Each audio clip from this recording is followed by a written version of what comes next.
અંકલેશ્વર જીઆઈડીસીમાં ગત 5 ઓગસ્ટ 2022માં ખુશ હાઇટ્સ પાર્કિંગમાંથી કારનો કાચ તોડી 3.50 લાખની ચીલ ઝડપ થઈ હતી। જે દરમિયાન મહારાષ્ટ્રના યવતમાલ ખાતે લૂંટમાં ઝડપાયેલા બંને શખ્સોએ આ ગુનાની કબૂલાત કરતા મહારાષ્ટ્ર પોલીસે જીઆઈડીસી પોલીસ મથકે જાણ કરતા પોલીસ ટ્રાન્સફર વોરંટથી કબજો મેળવી તપાસ હાથ ધરી છે।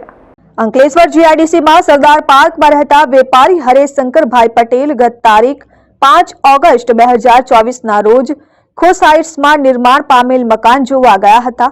હરેશ પટેલ પોતાની કાર ખુશ હાઇટ્સના પાર્કિંગમાં પાર્ક કરીને લોક કરીને નવું મકાન જોવા માટે ગયા હતા। જે દરમિયાન 3 જેટલા બાઇક સવાર શખ્સોએ પાર્કિંગમાં પાર્ક કરેલ કારનો કાચ તોડી અંદર ₹3,50,000ની ભરેલી બેગની ઉઠાંતરી કરી પલાયન થયા હતા।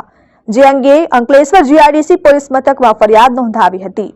પોલીસે સીસીટીવી સહિત ટેકનિકલ સર્વેલન્સ સહિત ટીમ કામે લગાવી હતી। જે દરમિયાન મહારાષ્ટ્રના યવતમાલ ખાતે પોલીસ દ્વારા ફોન કરી જાણ કરાઈ હતી। જે અંકલેશ્વરમાં થયેલ 3.50 લાખ રૂપિયાની ચીલ ઝડપમાં ત્યાં ઝડપાયેલ 2 લૂંટારુઓ કબૂલાત કરી છે।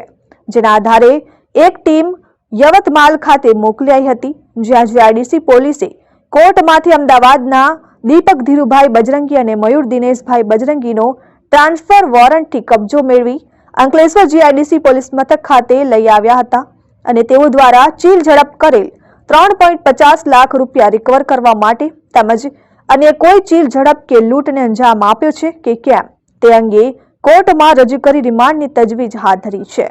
Dharmesh Patel, RN news, Ankleshwar.